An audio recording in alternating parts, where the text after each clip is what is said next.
ತ್ರಿಕಾಲಾದ್ಯನವಚ್ಛಿನ್ನಾನಂತ ಚಿನ್ಮಾತ್ರಮೂರ್ತಯೇ ಸ್ವಾನುಭೂತೆ ಕಮಾನಾಯ ನಮಃಶಾಂತಾಯ ತೇಜಸ್ಸೆ. ನಮ್ಮ ಮಲ್ಲಯ್ಯ ಅಜ್ಜ ಮತ್ತು ಬಾಲ್ಕಿ ಅಪ್ಪಗಳು ಯಾರ್ಯಾರಿಗೆ ನಮಸ್ಕಾರ ಹೇಳ್ಯಾರ ಅವರೆಲ್ಲರಿಗೂ ನಮಸ್ಕಾರಗಳು.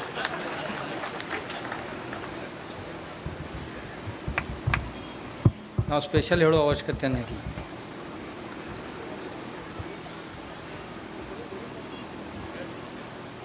ಮತ್ತು ಯಾರ್ಯಾರು ಎದ್ದು ಮನೆಗೆ ಹೋಗ್ಯಾರ ಅವ್ರಿಗೆ ಡಬಲ್ ನಮಸ್ಕಾರ.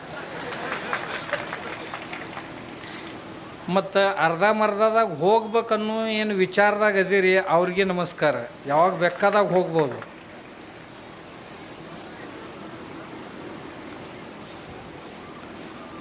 ಹೋಗಿ ಹೊಳ್ಳಿ ಬರ್ಬೇಕಂತಿದ್ರಿ ಅಂದ್ರೆ ಅವ್ರಿಗೆ ನಮಸ್ಕಾರ. ಇರಲಿಲ್ಲ ಅಂದ್ರೆ ಆ ದಂಡಿಗೆ ನಿಂತಾರಲ್ಲ ನಮ್ಮ ಅಣ್ತಂಬ್ರು, ಯಾವಾಗ ಬೇಕಾದಾಗ ಹೋಗ್ತಾರ ಬೇಕಾದಾಗ ಬರ್ತಾರೆ. ಅವ್ರು ಫುಲ್ ಅವು ಬರೋದ ತಡಾಗಿ ಬರ್ತಾವೆ. ಇವು ನಮ್ಮ ಅಣ್ತಂಬ್ರು. ನಮ್ಮ ಅವುಗಳು ನೋಡು 80% ಜಾಗ ಹಿಡ್ಕೊಂಡು ಕೂತಾರೆ. 7ಕ್ಕಿಂತ ಮುಂಚೆ ಮನೆ ಬಿಟ್ಟಾರ ಅವರು. ನನಗೆ ಚಿಂತೆ ಅದ, ಇವಕ್ಕೆ ಯಾವ ಕರ ಒಂದು ಕರ ಚಕ್ರ ಬಂದು ಬೆತ್ತಂದ್ರೆ ನಮ್ಮದೆಲ್ಲ ಆಟ ಬಂದ. ಬೆಳಗಿಂದ ಊಟ ಇಲ್ಲ, ನಿದ್ದಿಲ್ಲ, ನೀರಿಲ್ಲ, ಏನೂ ಇಲ್ಲ. ಯಾಕಂದ್ರೆ ನಮಗೆ ಅಜ್ಜವ್ರು ಹೇಳಿದ್ರು 12:30 ಗಂಟೆಗೆ ನಮ್ಮದು ಮೆರವಣಿಗೆ ಮುಗಿತೈತ್ರಿ ಅಂತ. ನಾ ಪ್ರಸಾದ ಮಾಡಿ ಹೋಗ್ತೇನೆ ಅಂತಂದೆ. ಅಣ್ಣನ ಓಡ್ಕೋತಾನೆ ಬಂದಪ್ಪ, ನಡ್ರಿ ನಡ್ರಿ ನಡ್ರಿ ಅಂತ. ಅಂದ್ರೆ ತಾವು 10ಕ್ಕೆ ಇಲ್ಲಿ ಬಂದಿರಂದಾಗ 9ಕ್ಕೆ ಇಲ್ಲಿ ಬಂದಿರಂದಾಗ 8ಕ್ಕೆ 7ಕ್ಕೆ ಬಿಟ್ಟಿರು ಊರಾಗ. 7ಕ್ಕೆ ನೀವು ಮೆರವಣಿಗೆ ಶುರು ಮಾಡಿರಂದಾಗ ಮನ್ಯಾಗಿಂದ ಯಾವಾಗ ಬಿಟ್ಟರು ಬೇಡ ಅಂತ ನಾ ವಿಚಾರ ಮಾಡಕತ್ತೀನಿ. ಮತ್ತು ಮತ್ತೊಂದು ಏನು ತಲೆಯಾಗ ವಿಚಾರ ಬಂತು ಅಂದ್ರೆ 16 ಸೋಮವಾರ ಮಾಡ್ತೀರಿ, ಶಿವರಾತ್ರಿ ಮಾಡ್ತೀರಿ, ನವರಾತ್ರಿ ಮಾಡ್ತೀರಿ. ಅದ್ರಾಗ ಇದೊಂದು ದಿವಸ ಏನು ಭಾಳ ಕಠಿಣ ಆಕತ್ತೀನಿ. ಇದು ಅದರ ಅಪ್ಪ ಅನ್ನೋದು. ಇಷ್ಟೆಲ್ಲ ವ್ರತ ವೈಕಲ್ಯ ಏಕಾದಶಿ ಅವು ಇವು ಮಾಡೋ ಮಂದಿ ಐತೆ. ಇವತ್ತೊಂದು ದಿವಸ ಏಕಾದಶಿ ದುಪ್ಪಟ್ಟು ಖಾಸಿ ಹಿಂದಗಡೆ, ಈಗಲ್ಲ ಆದೀತು ಅಂತ 108 ದಿವಸ ಹತ್ತರ್ಗಾದವ್ರು ನೀವು ಭಾಳ ಭಾರಿ ಮಂದಿಪ್ಪ. ಭಾರಿ ಮಂದಿ ಅಂತಂದ್ರೆ ಭಾರಿನೇ ಅನ್ಬೇಕು. ಮತ್ತು ನಿರಂತರವಾಗಿ 108 ದಿವಸ ದಾಸೋಹ, ಜ್ಞಾನದಾಸೋಹ, ಅನ್ನದಾಸೋಹ ಮಾಡ್ಕೊತ ಬರೋದು ಬ್ಯಾಸ್ರ ಇಲ್ಲಂದ್ರೆ ಸಾದಾ ಕೆಲಸ ಅಲ್ಲ ಅಂತ. ನಿಮ್ಮ ಊರಾಗ ಇಟ್ಟು ದೊಡ್ಡ ದೊಡ್ಡ ಮಂದಿ ಹುಟ್ಟೈತೆ ಕಾಣುತ್ತೆ. ಮತ್ತು ಊರೂ ದೊಡ್ಡದೈತೆ. ಬರಗಾಲ ನಾಡಿನಾಗಿದ್ದರೂ ಸಹಿತ ನಾವೇನು ಬಡವರು ಅನ್ನುವಂಥ ಸ್ಥಿತಿ ಯಾರೂ ಇಟ್ಕೊಂಡಿಲ್ಲ, ಚಲೋ ಕಾಯ್ಕೊಂಡಿಲ್ಲ. ಯಾಕಂದ್ರೆ ಕೊಡದಲ್ಲೇ ನೀರು ಹಾಕಿ ಆಗೋಲ್ದಕ್ಕ ದಾಳಿಂಬ ದ್ರಾಕ್ಷಿ ಬಿಡಬಾರ್ದು. ನಿಂಬಿ, ಅಥರ್ಗಾದ ನಿಂಬಿ ಉಳಿದ ರೈತರು ನಿಮ್ಮಿಂದ ಕಲಿಬೇಕು. ನಮ್ಮ ಯಶವಂತರಾಯ ಗೌಡರು ಚಿಕ್ಕಜಿನ್ನವ್ರು ಆಗಲೇ ಹೇಳಿದರು, ನೀರಿಗಿಟ್ಟು ಬಂದೈತಿ, ಬರೋದು ಹರ್ಯಾಗೈತಿ, ಉಳಿದದ್ದು ಬರ್ತೈತಿ. ಯಾಕಂದ್ರೆ ಸಿದ್ದೇಶ್ವರ ಅಪ್ಪಗಳು ರಾಜಕೀಯವಾಗಿ ಎಂದೂ ಒಂದು ಮಾತು ಮಾತಾಡಿದವ್ರಲ್ಲ. ಆದರೆ ಇವ್ರು ಯಾವಾಗ ಭೇಟಿ ಆಕಾರ ಅವಾಗ ನಮ್ಮ ಗೌಡನ ಬೇಕಾದಾಗ ಕೇಳ್ರಿ ನೀವು, ಏನು ನಡೆದೈತಿ ನಿಮ್ಮದು, ಈ ಬಿಜಾಪುರ ಜಿಲ್ಲಾದ ಮಂದಿಗೆ ನೀವು ನೀರು ಕೊಡ್ರಿ, ನಿಮ್ಮನ್ನು ಊರಾಗ ನಿಂದ್ರಿಸ್ತಾರಂತಿದ್ರು. ನೀವೇನು ಕೇಳ್ತೀರ ಅದನ್ನು ಕೊಡ್ತಾರೆ ಅವರು, ಮೊದಲು ಅವ್ರಿಗೆ ನೀರು ಕೊಡ್ರಿ ಅಂತ ಅಪ್ಪಗಳು ಅಂತಿದ್ರು. ಇಷ್ಟ ಅಲ್ರಿ, ಬಿಜಾಪುರ ಜಿಲ್ಲೆಯ ಎಲ್ಲ ಪಕ್ಷದ ರಾಜನೀತಿಜ್ಞರನ್ನು ಕರೆಸಿ ಎಷ್ಟೋ ಸಾರಿ ಮೀಟಿಂಗ್ ಮಾಡ್ಯಾರ. ಉದ್ಯೋಗ ಕ್ಷೇತ್ರದಲ್ಲಿ ನೀವು ಏನು ಮಾಡ್ಬೋದು, ಶೈಕ್ಷಣಿಕ ಕ್ಷೇತ್ರದಲ್ಲಿ ಏನು ಮಾಡ್ಬೋದು, ಸಾಂಸ್ಕೃತಿಕ ಕ್ಷೇತ್ರದಲ್ಲಿ ಏನು ಮಾಡ್ಬೋದು, ಕೃಷಿ ಕ್ಷೇತ್ರದಲ್ಲಿ ಏನು ಮಾಡ್ಬೋದು, ನೀರಾವರಿಯೊಳಗೆ ಏನು ಮಾಡ್ಬೋದು, ಇವ್ರ ಮ್ಯಾಗ ಚಿಂತನ ಮಂಥನ ಮಾಡಿಸ್ಯಾರ. ಇನ್ನೊಂದು ಮಾತು ನಿಮಗೆ ಭಾಳ ಮಂದಿಗೆ ಗೊತ್ತಾಯ್ತೋ ಇಲ್ಲೋ ಗೊತ್ತಿಲ್ಲ. ಈ ಆಲ್ಮಟ್ಟಿ ಡ್ಯಾಮು ಲಾಲ್ ಬಹದ್ದೂರ್ ಶಾಸ್ತ್ರಿಯವರು ಅಡಿಗಲ್ಲಿಟ್ಟಿದ್ರು. 30-35 ವರ್ಷ ಆದರೂ ಒಟ್ಟು ಮುಗಿಯಾಕ ತಯಾರಿರಲಿಲ್ಲ. ನೀಲಗುಂದ ಸ್ವಾಮಿ ಬುದ್ಧಿಯವ್ರ ಹತ್ರ ಬಂದರು. ಅಪ್ಪರ ಏನು ಮಾಡ್ಬೇಕ್ರಿ ಇದು ಮುಗಿಯವಲ್ದು. ಬುದ್ಧಿಯವ್ರ ಮುಂದನ ನಿರ್ಣಯ ಆಯ್ತು, ಅವ್ರ ಜಿಲ್ಲಾ ತುಂಬಾ ಪದಯಾತ್ರೆ ಮಾಡ್ಬೇಕಂತ ಬುದ್ಧಿಯವರ ಪ್ರೇರಣೆ ಕೊಟ್ಟರವ್ರು. ಜಿಲ್ಲಾ ತುಂಬ ಪಾದಯಾತ್ರೆ ಮಾಡಿರಿ, ಜಾಗೃತಿ ಮಾಡಿರಿ. ಮಾಡ್ಯಾರ. ಮುಂದೇನು ಮಾಡ್ಬೇಕ್ರಿ, ನಾವು ಉಪವಾಸ ಕುಂದಿರ್ಬೇಕಂತ ಮಾಡೀವಿ ಅಂದರು. ಬುದ್ಧಿಯವ್ರಂದರು ಕುಂತ್ರಿ ಅಂದ್ರೆ ಏಳಂಗಿದ್ರಂದ್ರೆ ಕುಂದ್ರಾಕೆ ಹೋಗಬೇಡ್ರಿ ಅಂತಂದರು. ನಾನ ಭಾಳ ಸಣ್ಣವಿದ್ದೆ ಅವಾಗ, 22-23 ವರ್ಷ ವಯಸ್ಸಿತ್ತು ನಂದವಾಗ. ಅದೇ ಮಟ್ಟಕ್ಕಾಗಿದ್ದು ನಾನು. ಬುದ್ಧಿಯವ್ರ ಹತ್ರ ಓದಾಕಿದ್ದೀವಿ. ಎದ್ದು ಹೋಗೋರು ಇದ್ರೆ ಅಂದ್ರೆ ಕುಂದ್ರಾಕೆ ಹೋಗಬೇಡ್ರಿ ಅಂತಂದರು. ಆಯ್ತು ರೀ ಬುದ್ಧಿ ಅಂದರು. ಗಾಂಧಿ ಚೌಕ್ನಾಗ ಉಪವಾಸ ಸತ್ಯಾಗ್ರಹ ಕೂಡ್ಬೇಕಂತ ನಿರ್ಣಯ ಆಯ್ತು. ಆದ ಕೂಡಲೇ ನಮ್ಮನ್ನೆಲ್ಲ ಬುದ್ಧಿಯವರು, ನಮಗೇನೂ ತಿಳಿತಿದ್ದಿಲ್ಲ ಅದರಂದು, ಹೋಗ್ರಿ ಎಲ್ಲರೂ ಹೋಗ್ರಿ, ಅಲ್ಲಿ ಕುಂದ್ರು ಹೋಗ್ರಿ ಅಂದರು. ಹೋಗ್ರಿ ಅನ್ನೋಣ ಬಂದು ಕೂತೀವ್ರಪ್ಪ. ಎದಕ್ಕೆ ಕುಂದ್ರದು ಏನು ಕುಂದ್ರದು ಅಲ್ಲಿ ಬಂದಿಂದ ಗೊತ್ತಾಯ್ತು ಭಾಳ. ಅದು ಆ ಕಡೆ ಎಲ್ಲರಿಗೆ ಗೊತ್ತಾಯ್ತು, ಅಪ್ಪುಗಳ ಹೇಳಿಸಿ ಕುಂದ್ರಸ್ಯಾರ ಕೂಡ್ಸಕ್ಕೆ ಹತ್ಯಾರ ಅಂತ. ಆದ್ರೆ ಇವ್ರಿಗೆ ಈ ಪೇಪರ್ ಮಂದಿಗೆ ಗೊತ್ತಿದ್ದಿಲ್ಲ. ಅದು ನಾವು ಹೋಗಿ ಕುಂತೀವಿ ಅಲ್ಲಿ 100, 150, 200 ಮಂದಿ ಸ್ವಾಮಿಗಳು ಹೋಗಿ ಕುಂತೀವಿ ಅಲ್ಲಿ. ಅಲ್ಲಿಂದ ದಿನ ಮಂದಿ ಮಾತಾಡ್ಸಕ್ಕೆ ಬರಕತ್ತಿದ್ರು.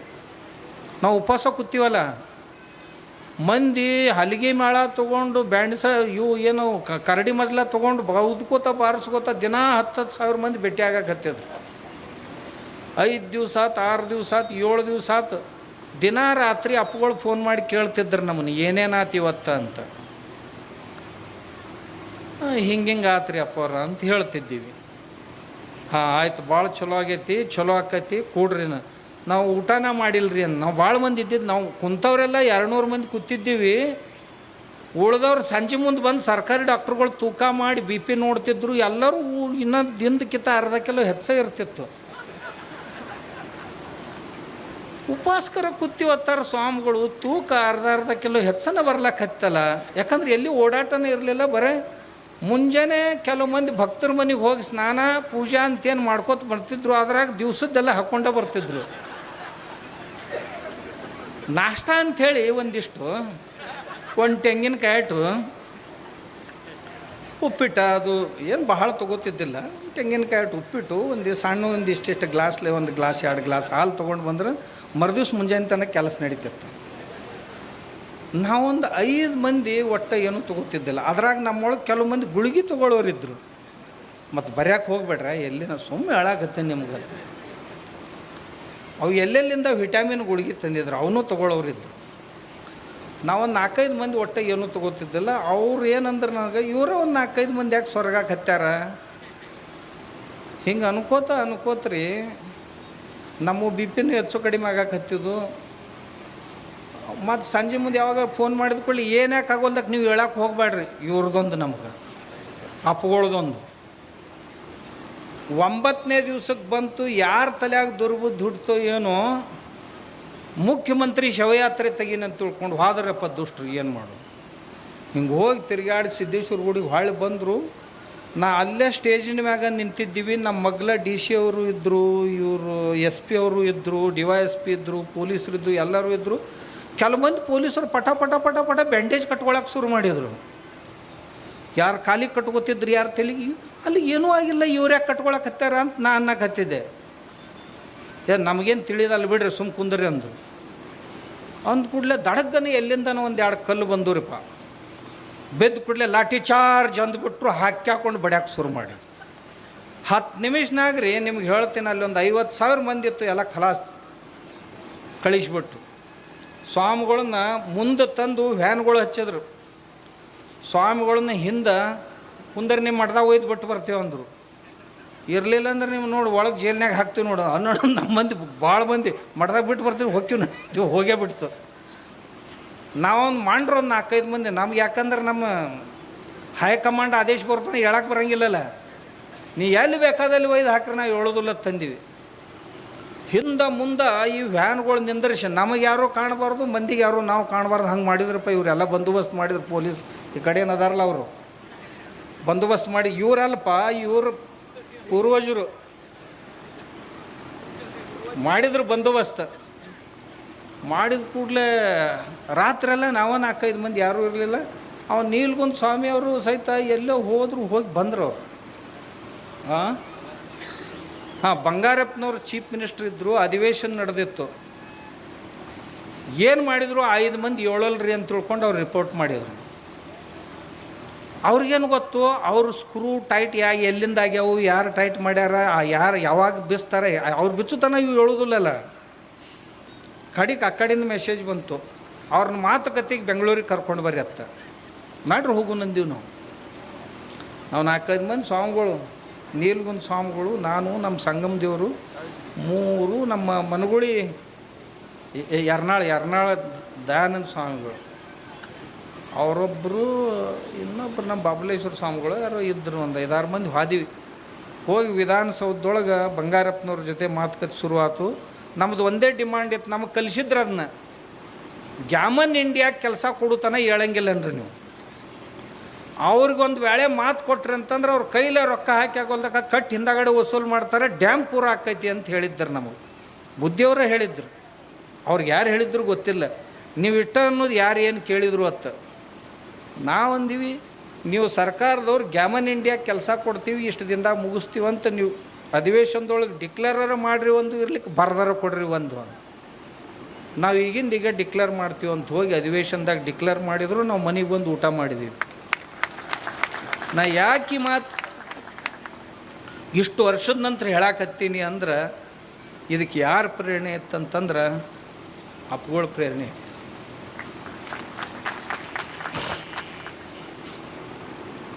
ಜಿಲ್ಲೆ ರೈತರ ಬಗ್ಗೆ ಅಪ್ಪುಗಳಿಗೆ ವಿಪರೀತ ಕಾಳಜಿ. ಈ ಬಿಜಾಪುರ ಮಂದಿ ಬರಗಾಲದಾಗ ಪ್ರೈಮ್ ಮಿನಿಸ್ಟ್ರನ್ನ ಬಂಗಾರಲ್ಲ ತೂಕ ಮಾಡಿ ಕಳಿಸ್ಯಾರ, ಆದರೆ ಇವ್ರ ತೂಕನ ಯಾರಿಗೆ ಗೊತ್ತಾಗೋಲ್ದಲ್ಲ ಅಂತ ಅಪ್ಪುಗಳು 10 ಸಾರಿ ಅಂದ್ರೆ ನಮ್ಗೆ 72 ಬರಗಾಲದಾಗ ಪ್ರೈಮ್ ಮಿನಿಸ್ಟ್ರನ್ನ ಬಂಗಾರಲ್ಲೇ ತೂಕ ಮಾಡಿದ ಕಳಿಸಿದ ಮಂದಿದು.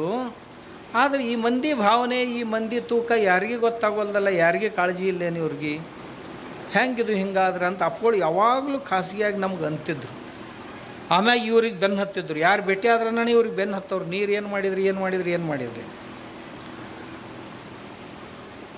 ಇದೇ ದೃಷ್ಟಿಯಿಂದಲ್ಲ, ನಮಗೆ ಯಾವಾಗಲೂ ಹೇಳ್ತಿದ್ರು, ಇವು ಪ್ರವಚನ ಕೀರ್ತನ ನಿಮ್ಮ ನಡೀತಾವೆ, ಅವಕ್ಕೇನು ಕೊರತಿಲ್ಲ.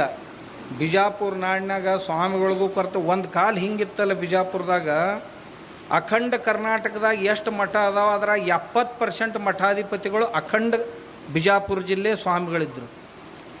ಅಷ್ಟು ಸ್ವಾಮಿಗಳನ್ನು ಕೊಟ್ಟಂಥ ಜಿಲ್ಲೆ ಇದು. ಒಟ್ಟ 70% ಮಠಗಳಿಗೆ ಬರೇ ಅಖಂಡ ಬಿಜಾಪುರ ಜಿಲ್ಲಾದವರ ಸ್ವಾಮಿಗಳು. ಈ ಮಣ್ಣಿನ ಗುಣಧರ್ಮನ ಹಂಗೈತಿ. ಯಾವ್ಯಾವ ಜಿಲ್ಲೆ ಎದಕ್ಕೆ ಫೇಮಸ್ ಅಂತ ಇಲ್ಲಿ ಮಠಾಧಿಪತಿ ಪ್ರೊಡಕ್ಷನ್ ಫೇಮಸ್ ಇದು. ಇಲ್ಲಿ ಏನು ಪ್ರೊಡಕ್ಷನ್ ಆಕೈತೆ ಅಂದ್ರೆ ಮಠಾಧಿಪತಿಗಳ ಪ್ರೊಡಕ್ಷನ್ ಆಗ್ತಿದ್ರು. ಅಲ್ಲಿ ದಕ್ಷಿಣದಾಗ ಮಠ ಇದ್ದರೂ ಸಹಿತ ಆ ಮಠಕ್ಕೆ ಮಠಾಧಿಪತಿಗಳು ಬಿಜಾಪುರದವ್ರು. ಅಪ್ಪಗಳು ಇಷ್ಟು ಕಾಳಜಿ ಉಳ್ಳವರಾಗಿದ್ದರು. ಮತ್ತು ಸ್ವಲ್ಪ ನೀರು ಬರಕ್ಕೆ ಹತ್ತಿದ್ದನ್ನು ನೋಡಿ ಭಾಳ ಖುಷಿ ಪಟ್ಟಿದ್ರು. ಯಶವಂತರಾಯ ಗೌಡ್ರೇ ಇರಲಿ, ಜಿಗಜಿನಿಯವರೇ ಇರಲಿ, ನಮ್ಮ MB ಪಾಟೀಲ್ರೇ ಇರಲಿ, ಅಥವಾ ಅನ್ಯ MLAಗಳು, ಬಸನಗೌಡ ಯಾರೇ ಇರಲಿ, ಇತ್ತೀಚೆಗೆ ಪ್ರಯತ್ನ ಮಾಡಿ ನೀರು ತರ್ತಾ ಇರೋದನ್ನು ನೋಡಿ ಭಾಳ ಸಂತೋಷಪಟ್ಟಿದ್ರು. ಆದರೂ ಇಷ್ಟೇ ಅಲ್ಲ, ಇಡೀ ಜಿಲ್ಲಾಕ್ಕೆ ಬರಬೇಕು ನೀರು. ಯಾಕೋ ಏನು ಬುದ್ಧಿಯವ್ರು ಎಲ್ಲರಿಗೂ ಬರಲಿ ಅಂತಿದ್ರು. ಬರಬೇಕು, ನಮ್ಮ ರೈತರು ನೀರು ಕೊಟ್ಟರೆ ಸಾಕು, ಅವ್ರು ಏನು ಬೇಡಿದ್ದನ್ನು ಕೊಡ್ತಾರೆ ಮಂದಿಗೆ, ಅಷ್ಟು ಸಂಪತ್ತುಳ್ಳವ್ರು ಆಗ್ತಾರ ಅಂತ ಅವ್ರು ಅಂತಿದ್ರು. ಅದ್ರ ಜೊತೆಗೆ ನಮಗೆ ಹೇಳ್ತಿದ್ರು, ಅವ್ರು ನೀರು ಕೊಡೋರು ನೀರು ತರೋಲ್ರಕ್ಕ, ನೀವು ಒಂದು ಜರ ಕೃಷಿ ಮ್ಯಾಗ ಒತ್ತು ಕೊಡತ್ತೆ ಬರ್ರಿ ಅಂತ ನಮಗೆ ಹೇಳ್ತಿದ್ರು. ನೀವು ಸ್ವಂತ ಮಾಡಬೇಕು, ಪ್ರಯೋಗ ಮಾಡಬೇಕು, ನಿಮ್ಮ ಮಠದ ಹೊಲದಾಗ ಮಾಡಿ ಯಶಸ್ವಿ ಪ್ರಯೋಗಗಳನ್ನು ಮಾಡಿ ರೈತರಿಗೆ ನೀವು ತಿಳಿಸ್ಬೇಕು ಅಂತ ನಮಗೆ ಖಾಸಿಯಾಗಿದ್ದಾಗ ಹೇಳ್ತಿದ್ರು. ಆದ್ರೆ ಸಿದ್ದೇಶ್ವರ ಅಪ್ಪುಗಳ ಇವನ್ನೆಲ್ಲ ಮಾಡಿಸ್ತಾರ ಅಂತ ಯಾರಿಗೆ ಗೊತ್ತಿಲ್ಲ, ಮಾಡಿಸ್ತಿದ್ರು ಅಂತ. ಅಧ್ಯಾತ್ಮ ದೃಷ್ಟಿಯಿಂದ